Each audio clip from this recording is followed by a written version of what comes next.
Thank you so much, Attorney General Ellison. If you have a question or comment, let's see, text 313-597-0291, 313-597-0291. Let me go ahead and fire the first question here. And the first question, Mr. Ellison, comes from Robert Weiner. He's a former White House spokesman, served on the senior staff for the late Congressman John Conyers. He's right up there. I'm going to read his question. He said, Keith, as a PuLSE National Advisory Board member and a former John Conyers staffer and lifetime friend, and you remember Congressman Conyers was dedicated to fighting police brutality. I'm totally impressed with how you, as state AG, took over the Derek Chauvin George Floyd case when local prosecutors waffled and delayed. Is what you did a model that could be applied to many of the police killings of African Americans around the country? And if so, are you setting up any kind of network to assist and encourage other state attorney generals in doing this? Yes, we are. We're working on trying to share what we learned. But we learned a lot of things. One is that, did you notice all the police officers who testified at our trial? Police officers who came in and said, that's wrong. We don't do that. From the chief on down. What we learned is that there's a lot of people in the Minneapolis Police Department who don't like that thumper tough guy nonsense. So that's something, how to cultivate a police officer witness to say, actually, I want another kind of department to work in. I think a lot of people think that all the cops agree with that. No, they don't. Let me tell you a little story. There's a woman named Cariol Horn, C-A-R-O-I, Cariol, C-A-R-I-O-L. And she was a police officer in Buffalo, New York. And one day she was on an arrest and one of her colleagues, Caucasian gentleman or person, I don't think he was being a gentleman at the time, was beating the crap out of this black suspect. She says, hey, dude, what are you doing? That's not necessary. He punches her. And then you would think, oh, good, she intervened. She might have saved this dude's life. She probably got a commendation, right? Oh, no. She got a condemnation and she ended up losing her pension, had to go to court to get it back. And it took her 15 years.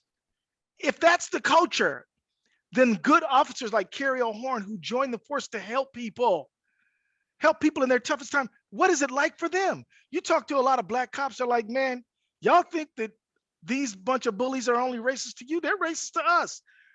Rondo, Madera and Arredondo is the chief of police in the city of Minneapolis. He sued the former head of the police union for racial discrimination when he was a lower level officer. Think about that.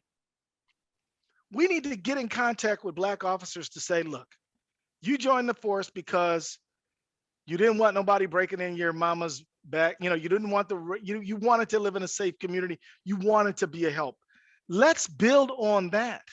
And then, you know, let's create a safe environment where they will say, we will not tolerate that amongst us. And I'm gonna tell you, as a lawyer, if I find out somebody is managing a trust and they're stealing from their client, man, I'm gonna bust them so fast, their head's gonna spin. You better not let me find out that you're cheating your client. If you're a doctor, they'll testify against each other, but there's been this culture in policing where it's like, don't say anything. Even if your guy did the wrong thing, don't say anything. We got to break that culture. And let me tell you who's going to be among the happiest when we do. Good cops. Next question. Yeah, the George Floyd case is being hailed as one of the most important racial justice cases of the 21st century. How important was it for you to succeed in this prosecution? Was this a make or break for you? I wouldn't say it was a make or break for me. It was never about me. But as Attorney the main General. thing,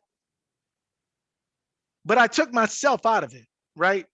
If I was a wise political person, if I actually was a smart political operative, I never would have taken this case. I could have turned it down. If I was smart, I'd have said, I don't want nothing to do with that, because if we don't win, people might blame me. I might not be able to be whatever job.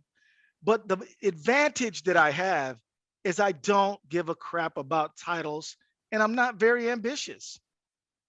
You think I go to bed at night dreaming to be the governor? I do not. You think I go to bed at night dreaming to be some other job? I don't.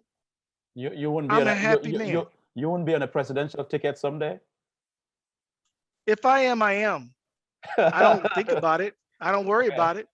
Let me right. tell you, if I ever try to do that, I'm gonna be the guy saying stuff that ought to be said because I'm not calculating, you know, how it's gonna look, right? I Yeah. just say stuff that I think is right. And sometimes I'm not. And I'm happy to be corrected, save me from myself. But my point is, if I was a smarter political mind, or if I was a more craven climber trying to get up the ladder, I would never have taken this case. People came to me and said, people who love me, they care about me, they're political advisors to me. They said, do not do this. This is stupid. If you, first of all, you're probably not going to win. You see how often with these cases get lost, and then when they lose, they're going to blame you. You shouldn't do it. I'm like, let me tell you something. If I cared about the next thing, I wouldn't do it. But I don't care about the next thing. I'm trying to be about some justice. I'm trying to be about what's right. I'm trying to be about I'm trying to have a criminal justice system where nobody's beneath the law. George Floyd's not beneath the law, and Derek Chauvin's not above the law. Where everybody obeys the law and we're all better off for it. That's what I'm going for, not no political calculation on how it's going to affect my career. Couldn't give less than a care about that. We got some questions coming in from our audience, but let me exhaust just a few of these questions I have written down here for you, Mr. Ellison. Given the presentation that your team did in prosecuting Officer Chauvin, do you think that the outcome of this prosecution would have been different if it was handled by a different prosecutorial team other than your team? Well, I don't want to be so arrogant as to assume nobody could have gotten the convictions. I will tell you this. I have seen prosecutions that lacked energy. I've seen half-hearted efforts. Give you an example. The prosecutor in the county where Mike Brown was killed by Darren Wilson, I believe that was in Ferguson, Missouri. Yep. He misinstructed the grand jury on the use of force. He told the jury in the instructions that it's lawful to use deadly force on a fleeing felon. Now, everybody who ever went to any lawyer and any cop knows you cannot do that. You cannot shoot somebody because they're running away. You cannot do that. That is unconstitutional policing. But that was in the instructions in that case. Or what about Eric Garner? You gonna tell me that using a chokehold that was barred by the department says you may not subdue people with this method. Well, Officer Papalona, I think it was Papalonatone or something like that. He did that, and Eric Garner was killed, and there's no indictment at all. You're violating departmental policy. Somebody dies as a result, and there's no indictment, no true bill. Come on, man. Or what about Daniel Cameron, who's a Black attorney general in Kentucky? You're going to tell me that this woman could be lying in her bed, get shot up, riddled with bullets, and nobody is culpable? Nobody. I mean, come on. It's just not. So I'm not going to tell you, oh, it could only be me. That's ego stuff. But there are people who put in weak efforts. There are people who haven't really thrown their shoulder into it. And I think that they're wrong for doing it. And people, like I said, people blame police all the time. But what about these prosecutors who are not fulfilling their oath? What about medical examiners who are like, well, I don't see nothing. Maybe he died from sickle cell. I mean, I'm gonna tell you, you want to get into some real shady stuff. Some of these medical examiners who won't call something a homicide that clearly is one. they escape all scrutiny, but they're part of the problem too. And so that leads me to my next question, a segue here, and that is the presentation you made tonight is very powerful, is forward looking, but I also recognize, as you're explaining here, it's not shared by every prosecutor in this nation. What does that say about our criminal justice system, and how do we reform? Well, I urge young lawyers so look, I'm getting to be an old dude now. I'm 57 years old. I went to law school back in between 1987 and 1990. And my daughter is starting law school, which absolutely proves that I'm getting up there. So, but what's my point? And my son is a prosecutor in Ramsey County. So what's my point? My point is we've got to have cultural shifts on all levels. Remember, I talked about Amy Cooper. First of all, we got to change society, the attitudes of society. Then we've got to change the important attitudes in law enforcement, prosecutors and police. We've got to help train prosecutors to say, look, it doesn't matter whether you work with this guy every day. If he broke the law, he broke the law. If you can't enforce the law against him, you don't supposed to be a prosecutor. Or if you won't, just hand it to somebody else who will. But don't let an injustice, a crime go by because that's your hunting buddy. Get out the way, right? There is a lot of cultural changing that we need to do. And it starts, I think, in society. But you get more prosecutors who say, you know what, I'm a minister of justice, not a minister of punishment. You get more police officers saying, you know what, I didn't sign up for this and I'm not going to put up with it, right? You get more citizens demanding that equal justice occur. We'll get there. And but I think that this last summer gives us an opportunity. You had more multicultural people demanding justice than I've ever seen. You had people if you look at the crowd that stood there demanding that Chauvin get off of George Floyd, half the people in that crowd were white people. It really is the case that we have a chance to change the historic narrative, and we need to seize that moment. And I want to zero in a little bit here on the culture shift, because it's not just prosecutors, but also we have police chiefs as well. Law enforcement. But look at Madera. Look at Arredondo. Arredondo was first in line saying, "That's not our values. I don't want this guy amongst us." But by contrast, Keith and Mr. Ellison, Keith is fine. I'm good with Keith. All right. I was trying to fulfill all righteousness, by the way. But by contrast, when you look at Detroit, we have a police chief called James Craig, who told the media the day after January 6th insurrection that there's no disparity in law enforcement, which is not only fundamentally wrong, but it's almost a cultural abomination.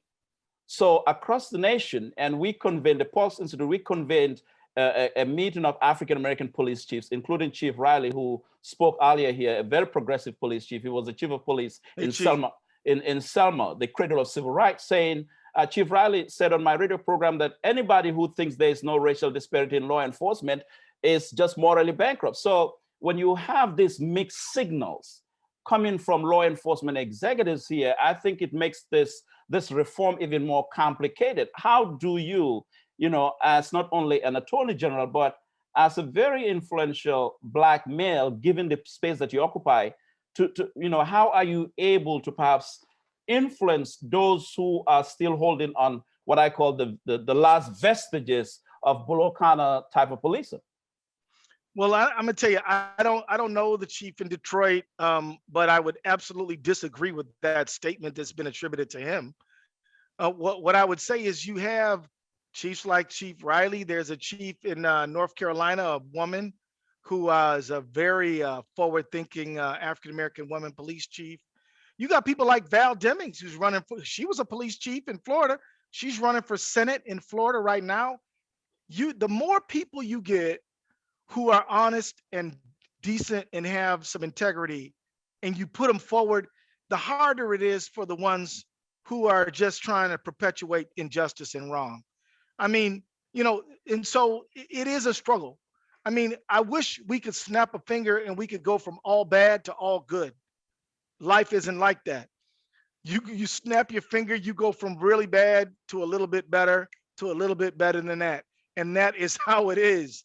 I think one of the things, it would send a major signal if Val Demings were to be able to beat Rubio, and she could stand there as a member of the United States Senate, Black woman, former police chief, and say, "I am for procedural justice. I am for holding officers accountable when they break the law." You know, that kind of thing would send a very critical signal, and we've got to send as many signals as we can. I mean, as I told you, imagine Arredondo, who's about my age now, but imagine him 20 years ago, kind of a mid-level officer, victim of racial discrimination from the head of the police federation. And he's trying to figure out, do I even want to stay in this field when this guy's treating me this way? Well, you know, we've got to be able to say, get rid of the bad guys, promote the good guys. And then one fine day, we're going to have a system we can be proud of. Dr. King talked about the urgency of now. Do you feel that, given where we are, the impact of the George Floyd verdict, do you feel that we are at a breaking point where there is an acceptance that, in fact, we are in this era of the urgency of now? Absolutely, maybe. And while I say maybe it all depends on what we do. It's very important not to be cynical in this moment. Have you ever met somebody who says, "You guys are suckers, nothing good's ever going to happen, everything sucks, it's always sucked, it's going to keep sucking, and I'm not going to," and that's just the way it is?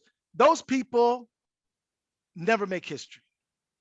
It's only the people who are willing to try to make something where there hasn't been something in the past. There's only people who will dare to try to cut a new path can really make history. So I believe we have enough people now to break new ground and to start a new paradigm. Nothing less than the end of racism. Let's end it. Let's get rid of it. It's not doing us any good. By the way, it hurts even a lot of white people, and I can explain that if you'd like. But my point is, the fierce urgency of now implies that we have to act and do the best we can with what we have, which is this moment. In this moment, we might be able to, if we put our all into it. And if we don't, we're going to get the same mess that we've been getting, and that's pretty much guaranteed. This question comes from Dr. Lisa Jackson. She says, "We know police oversight cannot solve all problems with policing, but how can we maximize its impact at this time?" Well, this is a good time to take your police oversight and kick it up a notch. So for example, if you don't have any subpoena power, maybe now is a good time to propose it. If you don't have any ability to, have witnesses come forward and testify in an open hearing, maybe now is a good time to do it. Now you may have an open window to improve your police oversight program. Now you might have an opportunity to make things better than they were before, because, in this moment, people, it's very clear, 9 minutes, 29 seconds, it's clear that it's wrong, very wrong. And you might be able to convince people to pass it now, and where in 6 months from now, a year from now, you might not be able to. So I do believe you're not going to be able to solve this issue of excessive force that is so chronic with just one thing. Yes, it's part prosecution of criminal wrongdoing, whether people have a badge or not. That's part of it. Another part of it is training. Another part of it is changing, giving the chief more power to impose discipline. Another part of it is civilian review. Another part of it is getting rid of qualified immunity. There's a whole bunch of things that we can do. We got to do. There's not, if anybody's looking for one thing that'll solve everything, you will never stop. That's not real. What's real is it's going to take all of us. It's going to take everyone. But if we keep on knocking at the door, we get there. And that includes civilian review too, as well. What can state attorney generals do to help hold on to democracy in light of the vast numbers of states who are obstructing voting rights? We could sue them, and we should. Right now, state attorneys general are filing amicus briefs all over the country, helping people to sue in places like Georgia, Florida, and Texas, which are stripping away people's voting rights. And that is happening at this moment. And I'll just say this to everybody: an attorney general is. I mean, there was times when nobody even knew what or who the attorney general was. More and more, you're going to hear about attorneys general, because attorneys general right now, we're suing ExxonMobil for lying about climate change. We sued the tobacco companies years ago. We're doing criminal prosecutions in Illinois. Attorney General Kwame Raoul is doing pattern and practice lawsuits against when the federal government dropped out of it. I believe that my friend Dana Nessel is prosecuting people who lied about Flint water crisis. But I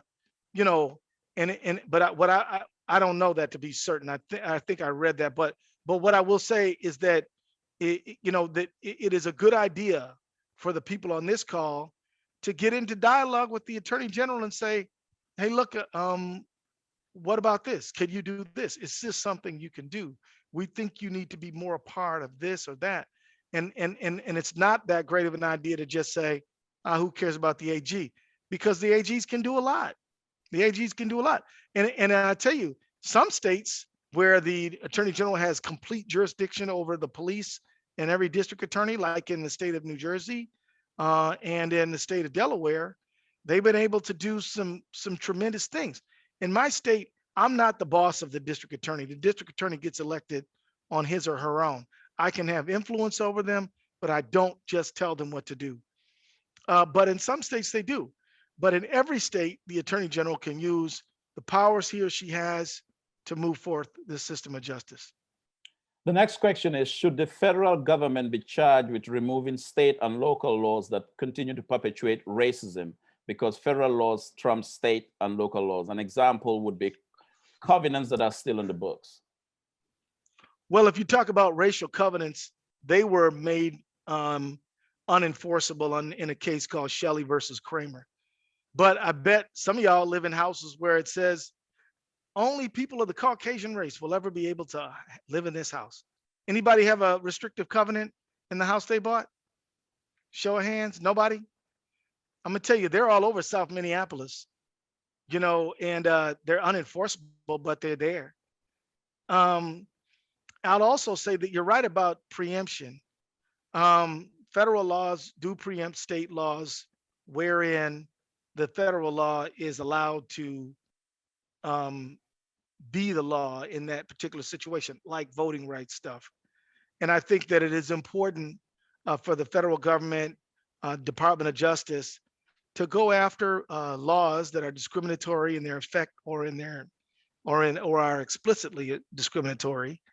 I mean, for example, the Voting Rights Act says you can get anyone you want to help you fill out your ballot, where some states say only 2 people can do it, or it has to be somebody in your family.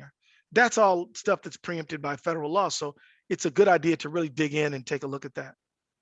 This next question comes from a former police chief, and he says, how do we wrestle back some of the unfettered discretion that officers are allowed to use as a pretext to engage in stops to give away frivolous violations to normally Black drivers? Well, this is an excellent question, and I'd love to hear some of the chief's ideas. Here's a few I have. One is get rid of crimes that don't need to be there, like these marijuana laws. If you didn't have marijuana laws, you'd eliminate half the reason that officers have to stop people where they're just basically doing racial harassment. The other thing that I would do is that I would make a lot of offenses a secondary offense. And what does that mean? That means that if you are stopped in a traffic stop for, say, speeding, they can give you a ticket for not having a seatbelt. But if they can't stop you just for not having a seatbelt. So if you're driving down the road and you don't have a seatbelt and the officer sees you with no seatbelt, they can't stop you for no seatbelt, but they can only charge it as a secondary offense. So if you had more, if you basically boil down the offenses that you could stop somebody for to things that actually involve safety, you know, like driving under the influence of alcohol, that's really dangerous, right? So an officer should be able to stop somebody who's drinking and driving. But while a seatbelt, it's safer for you to wear it. It doesn't jeopardize your ability to operate the vehicle. It just protects you if there is a crash. So the thing is that you should more offenses being secondary. Then the other thing is, why do we have so many stops at all? I mean, this is something we need to debate because a lot of people don't like this. But in a lot of places in Minneapolis, if you blow a stoplight, even if there's no officer around, you're gonna get a ticket in the mail and it's gonna have a picture of you going through the stoplight. So why do we have to have all these stops when officers say they can be dangerous and citizens say they're discriminatory? And so, maybe we could cut down on that. So those are just a few ideas I have. I want to talk about quickly here, Keith, the role of qualified immunity.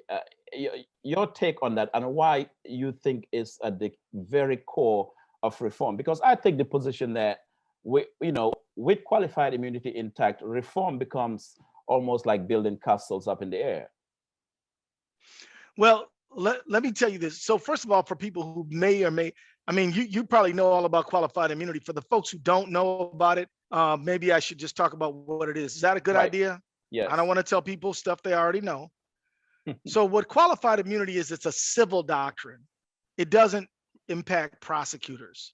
It impacts civil rights lawyers who sue for civil rights violations, usually under Section 1983, if any of y'all have ever heard of that.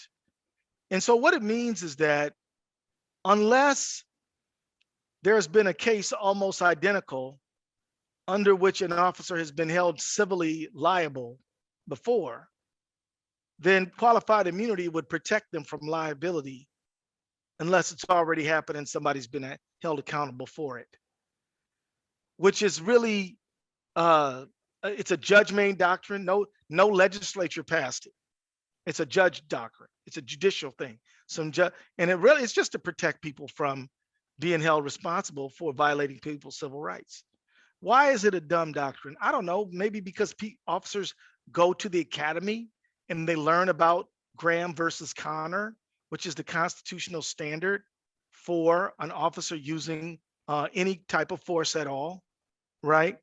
Graham versus Connor is a reasonable officer test, basically. And they're taught this and they're trained on this. So why do we need another doctrine which says you're not going to be held accountable for violating somebody's civil right to be free from unreasonable seizure because of qualified immunity? It makes no sense, really, but it does make sense if you don't want police to be held accountable for wrongdoing. And so I think it should be gotten rid of. It's not a good doctrine. And all it does is protect people from being held responsible. And some of you all who may have worked in the area of the insurance business, you're familiar with a term known as moral hazard. Anybody ever heard this term, moral hazard? Moral hazard means that if you know you can do something and you got insurance, you might be more likely to do it, and you might be less careful because if you do it, it's no big deal. It's somebody else is going to pay. That's called moral hazard. And the reason that you do have some level of accountability or some exposure is because you want people to be as careful as they can be. I think qualified immunity allows officers to not be as careful as they should be, to not watch out as well as they should. It's not a good doctrine. It's not useful. There's ample enough protection under Graham versus O'Connor. Graham versus Connor, not O'Connor, but Connor. So I think we should get rid of it. And under the George Floyd Justice and Policing Act, it is proposed to be changed, to be lessened, and be a doctrine that is not going to stop liability when officers are violating people's civil rights. So that's another reason why you should support the bill. Is everybody has everybody written a letter to your congressman or senator in support of the George Floyd Justice and Policing Act? If you have not done it, you should write it. You should get a letter out to Debbie or Gary and tell them support this. I think they already support it. But let me tell you something about members of Congress. It's okay to write a letter when you're glad that they're doing something too. When I was in Congress, I got a lot of letters complaining about this or that, but it's all right to write a letter saying, I'm glad you're supporting the George Floyd Justice and Policing Act. It allows Gary Peters and Debbie Stabenow to stand up on the House floor and say, I got 500 letters from my constituents saying that they want this bill passed. And you help them help you. So let's get them letters out. So I got two more questions, Keith, before we round up. When you got the case to prosecute George Floyd, looking at the impact, the demonstrations as you laid out earlier in your presentation around the world, we saw the crowd in Germany, in France, in Nigeria, in London. I mean, just the international global reaction. What was at the back of the mind of yourself and your prosecutors who were on your team? What was going on at the back of your mind? Because you knew you're taking on a case that's bound to have global resonance, and now this case is going to be written about for generations to come. What was at the back of your mind? Tremendous humility. The idea that, and I'm gonna be me a little bit here, right? I'm gonna speak from my own subjective point of view. The idea that God Almighty would privilege me to be able to help justice in this way is profoundly humbling for me. The idea that I don't deserve to be able to play this role in history. Somebody smarter, somebody better looking, somebody, I don't know, else, you know, I felt profoundly blessed to be able to play a role in history that way. That's really how I felt. I felt like maybe somebody else more deserving should be in this role. That's how I felt. And I still feel that way a little bit. You know, but I mean, but look at it. Look, as much as we admire Thurgood Marshall and we love him and we praise him, he's really just a guy. And he probably didn't think he was any big deal either. But we all look at him. I mean, the fact is we're all just humans. We're all just around here for a little bit less than 100 years, maybe some about that long, but we're all just a spark in the universe. For a very short period of time, we're alive, only a little bit of time. And if you can come close to moving justice forward in that little bit of time that the God Almighty blesses you with, then that's a privilege, man. That is a blessing. You have been blessed to be a soldier in the struggle for justice. And I don't compare myself to any of the great strugglers for justice in the past. I don't think I'm like Thurgood Marshall. I don't think I'm like nobody. They're all far, far, far more than me. But I did get the chance to be in that role, and I'm grateful for it. Final question. What you shared with us tonight, Keith, reflects the vision of Dr. King. You know, the letter from the Birmingham jail, a lot of lamentation there about the unjust application of the law, which you talked about tonight. The final question for this night is, given that the theme of tonight's forum was America and the Dream of Martin Luther King Jr., ending the unjust application of the law, the final question I have for you tonight is, how do you think Dr. King would have reacted to the George Floyd verdict? I think he would have told us, have hope. If you keep fighting, some good things are going to happen. Remember, when Dr. Martin Luther King decided to join with Hosea Williams and John Lewis in Selma, Alabama, only a few weeks before, Alabama state troopers had shot down and murdered Jimmy Lee Jackson. Jimmy Lee Jackson. And he gave a moving speech, one of the greatest speeches he ever gave, about who killed Jimmy Lee Jackson. Does anybody remember that speech? Boy, that's a speech for you, man. Go listen to that speech. Do yourself a favor. And he talked about what happened in Marion, Alabama to Jimmy Lee Jackson, and it and it starts King knew how damaging official state violence against individuals just trying to pursue their rights really was. He understood it on a rudimentary level. He also, was an incredibly hopeful man, but he was not a naive man. People think that King was naive. Oh, you think these folks is going to change? Oh, you think being nonviolent is going to mean they're not violent with you? He didn't. He was not naive. He was extremely well aware. He was astute and he had a plan, and he pursued it. And he understood that you need to celebrate a victory and then get ready for a lot of work. Celebrate a victory and understand some losses are going to come your way. And King understood this. We barely scratched the surface of the man who was Martin Luther King. We don't quite understand this cat just yet. He still is way beyond where we were. I mean, do you realize the man did every single thing that he ever did before his 40th birthday? Think about that. Yeah. Think about he led the Montgomery bus boycott at 26 years of age. He was always learning. He was always understanding more. He was never stopped trying to be smarter than he was. He didn't think he knew everything. He listened to people. He got an attitude. Sometimes he was a person. He was not perfect, but Martin Luther King, I think, would have been overjoyed at this prospect, having seen police violence, having seen what happened to John Lewis on Bloody Sunday, March 7th, 1965.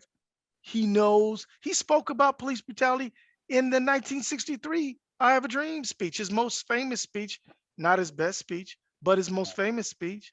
He talked about it. He wrote about it. So I think he would have been there. But one thing I think Martin Luther King would have also said to us, I think he would have said, if you've ever read the story of the Good Samaritans in the Bible, where this I think it was a young lawyer who goes to Jesus and says, who is neighbor? Tell me who's neighbor? He says, let me tell you about neighbor.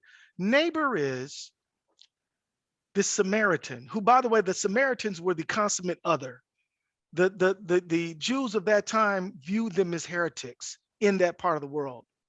They were not viewed as mainstreamers. They were viewed as no-gooders. That's what it was. And he said, so this Samaritan, maybe in American parlance, this black person, he was on Jericho Road, and it's a very dangerous road known for bandits. And he saw a man on the ground, and the Levite priest walked by, and the other guy crossed over because he thought the man might be laying in wait. But the Samaritan put him up, took him to the inn, said, when I come back, if he has any charges, I'll pay him. Now, think about those people assembled on the street of 38th and Chicago Avenue, yelling for Derek Chauvin to get off him, get off him. Do y'all know that not one single one of those people knew George Floyd? None of those people knew George Floyd, not one of them. And all of them put themselves at risk, almost got themselves arrested, almost got themselves sprayed with mace, almost got themselves beat up, threatened, because they would not leave. And they took that video and they showed it. And then let me tell you, these are not sophisticated people. These are regular folks. Mr. Williams, Donald Williams, an MMA fighter, young tough guy, crying on the stand. A badass MMA fighter who's used to fighting in the octagon, in tears because of what happened to George Floyd. A 9-year-old girl with love t-shirt on. Darnella Frazier, 17 years old, not even 18 years old. Oh, and then Mr. McMillan, 62-year-old dude, only went to the third grade, didn't know George Floyd, intervening in tears. I'm telling you, that was the beloved community. People of all race, black, white, native, all right there, all right there. Oh, and guess what? Chauvin's white, King is black, in case you didn't know. I'm talking about the officers. Tutau is Hmong, and Lane and Thomas Lane is white. So you got a multiracial group killing this guy and a multiracial group standing up for this guy. That is, to me, profoundly spiritual. And I hope we think about that. And I hope we ask ourselves, if you just saw some guy under a cop's knee yelling, "I can't breathe," would you just say, well, he probably did something, I'm mind my own business? If you saw somebody saying, "Oh, I can't breathe," would you say, well, he's probably on drugs anyway, and that's what happens when you do that? Or would you say, stop it, get off that man, I'm gonna take a video of you, you stop doing that? There was a moral test for them, and it's a moral test for us right here, right now. So I'll see y'all. Thank you so much for bringing forth that cosmic reality towards the end, the spiritual angle of this. Let me hand it over to Detroit's racial justice advocate, Attorney Tina Patterson, who's the president of the PuLSE Institute, to give our closing remarks here for what is quite a treat tonight on criminal justice reform. Tina, back to you.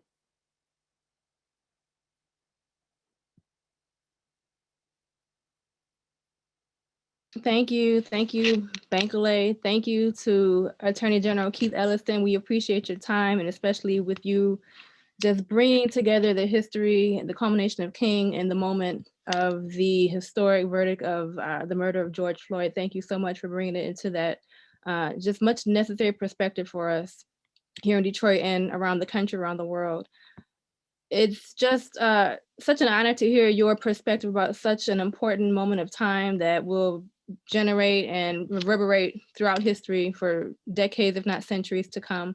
This is a moment we'll always remember, and for that specific reason, because it gives us that hope again, that if we didn't have it already, if it was lost before because of all the past injustices that we have witnessed and been victim to for so long, at least we have this one that we can finally start to build upon and gain some better semblance of who we are as a community, as a country, what our laws really stand for, what they really mean, and how we can move forward and really ensuring the just application of the law for all of our citizens, beginning particularly with our Black citizens who have suffered under the weight of that law for so long. So thank you again. We appreciate your time, your participation here today.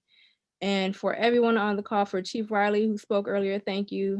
Bankole Thompson, our moderator, has always done a phenomenal job. We appreciate each and every single one of you who joined us here tonight. We hope you gained some much needed perspective of what really happened that day and how much we're really still just scratching the surface of the remnants of that verdict and everything to come for it today and in the future. So with that, if there is nothing else, I will close out. On behalf of the PuLSE Institute, all of our National Advisory Panel members, I thank you all so much, and we look forward to seeing you at the next event.